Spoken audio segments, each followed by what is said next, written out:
Primero quiero tener alguna definición en relación a lo que dijo Milei sobre la educación. Y la primera reflexión es extraño a la derecha cuando era de derecha y no cuando era desopilante o absurda, ¿no? ¿Qué quiero decir? La educación laica, obligatoria y gratuita eh, es parte de una ley, que es la ley 1420, que le debemos a la generación del 80, ¿sí? Y más precisamente al gobierno roquista de aquel tiempo. Eh, y era claramente una orientación que era la de la Argentina liberal, triunfante por aquellos años, y que entendía la educación como promotora de integración social y también de desarrollo. Nos puede gustar más o menos lo que implicó luego el liberalismo, pero aquella derecha, si es que usamos las categorías europeas, era una derecha a la que el país le interesaba, ¿sí? Era una derecha capaz de constituir una élite que decía, che, vamos a garantizar la educación que sea obligatoria, no lo que quiere hacer mi ley, obligatoria, laica, no lo que quiere hacer la iglesia, sino laica, donde entren todos los credos, y gratuita. ¿Para qué? Bueno, para garantizar que sea de mayorías, que tengamos un pueblo entrenado en el conocimiento, no importa el lugar donde haya nacido, no importa su condición social. La obligatoriedad también es eso, busca lo mismo. Bueno, esa era una derecha, y era una derecha bastante genocida también, ¿no? Estamos hablando nada más y nada menos que de Julio Argentino Roca. Pero tenía un modelo de país en la cabeza. No es lo que ocurre con Milei, que lo que tiene en la cabeza es un revoltijo, ¿no? Pero cuando hablamos de la derecha, hay que dimensionar que alguna vez en la Argentina hubo una derecha que era más seria. Hoy lo tenés a Milei, pero tampoco escapa a las definiciones Mauricio Macri o Patricia Bullrich o el propio Rodríguez Larreta. Esta es una derecha ignorante, es una derecha fascista o fascistizada, es una derecha que piensa el desarrollo en términos de una élite personal, es una derecha que tiene muchísimas, pero muchísimas dudas con respecto a si quiere o no quiere liderar un proceso nacional, sino que permanentemente está pensando en negocios privados. Lo ha hecho Mauricio Macri. Y también Rodríguez Larreta, porque Rodríguez Larreta no tiene un proyecto de país en la cabeza, tiene un proyecto inmobiliario. Esta es la verdad. Y me parece que a veces siento esa nostalgia donde incluso la derecha católica, que era bastante reprochable y que ha hecho tanto sufrir a mucha gente, no dejaba de ser una derecha ilustrada en un punto. En un punto. Era un oscurantismo iluminado al menos, ¿no? Y no esto que hoy tenemos como oferta de la derecha, que da pena. Da pena y también obviamente el grado de peligrosidad va en aumento, porque hay como una negación incluso de la propia historia de la derecha, pero que en el fondo son cuestiones a tener en cuenta, ¿no? Eh, Esto dicho como para ponernos un poquito en tema, porque el sábado, a la mañana temprano, me puse a ver nuevamente un pedacito de Sinfonía de un Sentimiento. Esta obra cumbre de Leonardo Fabio, que llevó muchos años terminarla, son 5 horas y pico de película, es un documental con la sensibilidad de Fabio, pero fundamentalmente hablando en términos de borgianos, es la fundación mítica del peronismo en la cabeza de un pibe pobre que nunca olvidó sus orígenes y que entendió lo medular de la propuesta peronista. Me refiero obviamente a Leonardo Fabio. Esa fundación mítica de un movimiento que contenía el amor, la felicidad, un componente también muy fuerte de religiosidad popular, si se quiere. Y es conmovedor, ¿no? Es un documental conmovedor, que lo hace hay mucho de lo narrado que está anclado en las emociones, ¿no? Más que en el rigor. Sin embargo, hay cosas que allí se plantean que son ciertas en un porcentaje del 100%. Entre ellas, y vuelvo al tema de la educación, y después les voy a decir qué tiene que ver Leonardo Fabio con Máximo Kirchner, pero yendo al tema de la educación, hay unos pasajes donde habla Perón. Entiendo que puede llegar a ser, porque la película está dedicada a Fernando Solanas, a Getino, a todo el grupo de Cine Liberación. Entiendo que puede llegar a ser parte de los encuentros que mantuvieron Solana, Getino y Perón allá en Puerta de Hierro, en Madrid. Pero básicamente Perón habla de la educación. ¿Y por qué le dio impulso a las escuelas obreras? ¿Y por qué le dio impulso a la Universidad Obrera? ¿Y por qué garantizó precisamente esto que quiere destruir Milei, que es la derogación de todo tipo de arancel? En la Argentina,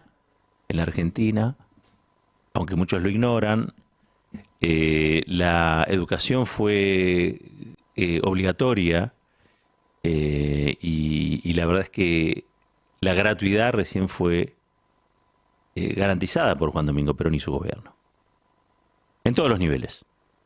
Hasta ese momento había aranceles, exámenes, ciertas barreras que impedían, barreras económicas, que impedían el acceso a educación de calidad a amplios sectores populares. Y Perón da una explicación.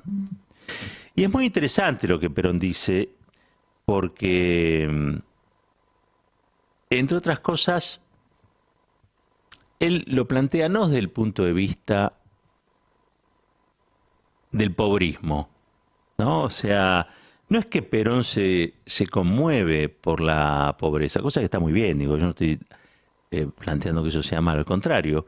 Él hace una apuesta y dice, lo que viene es la economía del conocimiento.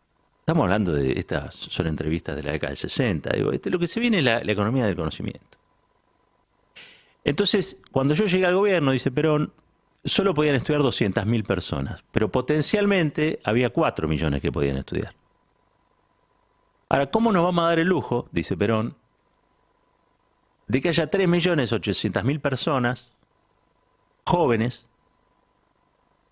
que no puedan estudiar? ¿Cómo vamos a resignar la materia gris que puede haber en 3.800.000 y quedarnos en la materia gris de apenas 200.000? Es decir, da un discurso práctico sobre qué es lo que necesita el país para desarrollarse y qué cosas no estaba teniendo en cuenta el país hasta que él llega a la presidencia. Y él así explica por qué le saca los aranceles a la educación y por qué garantiza su gratuidad.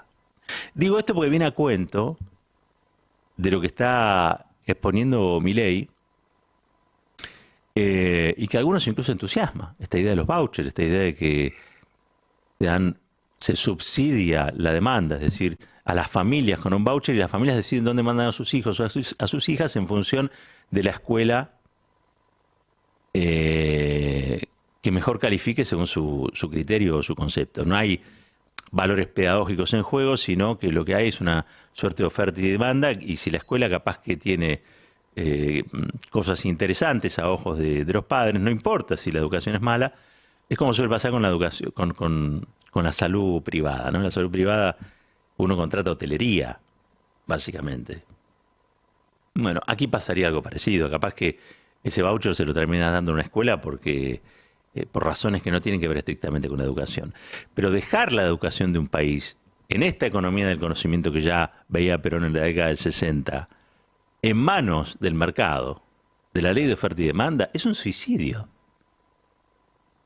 Es una decisión no que roza lo absurdo, sino que ha fracasado en todo el mundo, como casi todo lo que propone Milei. Y lo quería traer a cuento. Y también quería traer a cuento esto que dijo Perón, porque cuando uno ve Sinfonía de un Sentimiento, insisto, en sus partes más rigurosas y en las que son más míticas, en las que tributan a una mirada soñada, ¿no? del peronismo, Perón tenía un proyecto de país en la cabeza. Y era un proyecto de país inclusivo, y era un proyecto de país soberano. Y era un proyecto de país donde lo que había que acabar era con la explotación, ¿no? Algunos dicen, che, ¿qué es lo que hay que hacer en la Argentina? Y aparecen miles de manuales, y aparecen miles de propuestas, y aparecen un montón de propuestas peleándose para ver cuál es la más, entre comillas, sensata o racional, en función de lo que el país estaría necesitando. Entonces algunos dicen, miren, hay que dolarizar. Otro viene y te dice, en realidad lo que hay que hacer es partir al país en varias regiones y una región dársela a Chile, otra región dársela a Brasil, otra región dársela a Bolivia y quedarnos con un país más chiquitito, porque con los recursos que manejamos, con un país más chiquitito, con la pampa húmeda, tenemos un país. Otro viene y dice, no, en realidad lo que hay que hacer con el país es reprimarizar toda su economía y así como lo hicimos con la soja. Bueno, ahora vamos a reprimarizarnos y vamos a vender litio o gas. No importa si la gente tiene gas o no en la casa, no importa si genera empleo o no el litio, lo importante es generar una renta y garantizar que esa renta sea superlativa y que aquellos que se quejen porque esa renta es superlativa para unos pero no para otros, le damos palo o le damos represión. Todas estas cosas que yo estoy diciendo son proyectos de país. Ahora, son proyectos de país la mayoría de las veces irrealizables, porque no te cierran. O sea, no te cierran la ecuación social, porque al fin de cuentas, desde que se inventó la democracia, los pueblos deciden, eligen, opinan. Cuando no lo hacen en la urna, lo hacen en las calles. Pero ya no existe, digamos, la monarquía donde había un grupo, una élite o lo que sea, que resolvía en función de la mayoría, y si no le gustaba esa mayoría, palo. Eso no puede existir. Es lo que proponen de otra manera los Rodríguez Larreta, los Bullrich, los Milei. Es de alguna manera lo que proponen ellos, ¿no? El país necesita violencia, necesita una gran crisis, una gran convulsión, y que la gente sufra para que acepte lo que sería inaceptable en tiempos normales. El otro día, esto lo quiero ver, porque lo escuché a Máximo Kirchner, y me llevó en un pasaje algo que había dicho Perón y que recoge Fabio en su película, por eso era el título de este editorial de hoy, y que tiene que ver con algo que nadie se atrevía a decir, o por lo menos yo no lo había escuchado tan nítido y claro como lo dijo Máximo Kirchner en este plenario que se hizo en Ferrocarril Oeste. Máximo dice algo así como que si vos tenés casi pleno empleo, pero igual la gente sigue siendo pobre, entonces lo que hay es explotación. Escuché la palabra explotación como no la escuchaba desde mi adolescencia. Y me despertó, me hizo dar un respingo en el asiento, porque claramente que lo que nosotros vemos, le podemos poner las palabras que sean, multitasking, le podemos poner polifuncionalidad, le podemos poner, pónganle la palabra que quieran, pero en realidad, si te pagan menos de lo que vos necesitas para vivir y tenés que trabajar más para vivir mal, eso se llama explotación. Perón, en Sinfonía de un Sentimiento, dice todas estas cosas. El peronismo fue un movimiento político que le puso palabras a lo que la gente vivía y no podía expresar o manifestar. Y Perón les regaló esas palabras a ese pueblo que le fue leal después, ¿no? Perón fue el primero que habló de explotación, de los derechos del obrero, de los derechos de la ancianidad, la palabra derechos.